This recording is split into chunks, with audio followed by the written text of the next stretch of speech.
Great. Oh, thank you, Aaliyah. That's great advice. And John's giving you the thank you emoji there. Yeah, great advice. Yeah, follow through with it. Yeah, brilliant. Okay, so we'll go over here to Maria. Maria says, "Hi, Brent. My life has been very disrupted by this journey: work, relationships, and even health. Every effort I make to rebuild it doesn't seem fruitful. I don't know if I need to work even harder or just surrender to the circumstances." Yeah, this is challenging. This process can turn our whole lives upside down in every dimension: work, relationships, health, finances. Could all be, completely torn apart.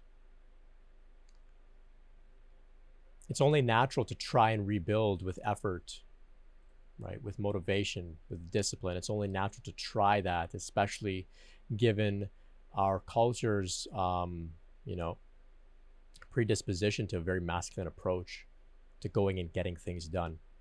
So try to work hard. Try it. If you feel like it, give it a shot. Chances are you may get somewhere, but maybe not as far as you're meant to go in your life.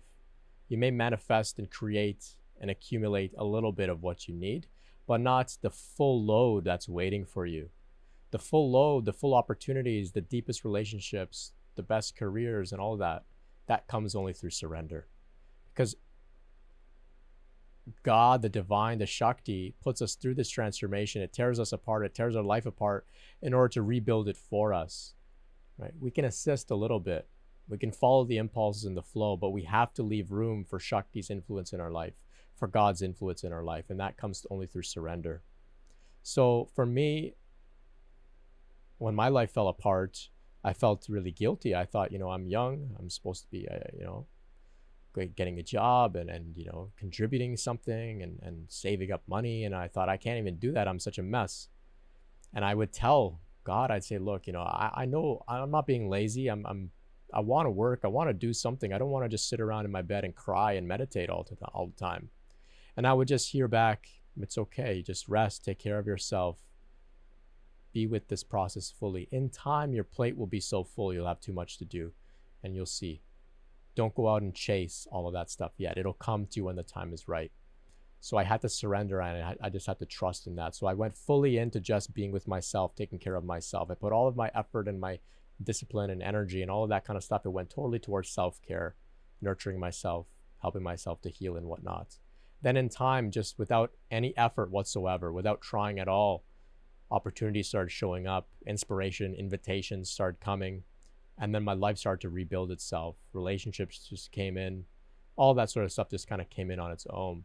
So this is my advice. If you have the drive to try and build your life back up, and you aren't afraid to completely abandon that, give it a shot. Exhaust that part of yourself out. There's no harm in that. Give it a shot. Once you figure out that, you can't do as much as maybe you thought, or you can't do as much as God has in store for you, then you'll automatically, naturally turn towards surrender and say, God, come in and support me, help me, guide me.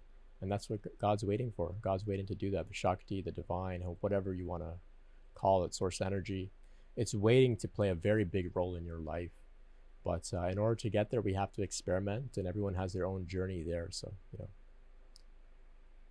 can't get it wrong. You can't get it wrong.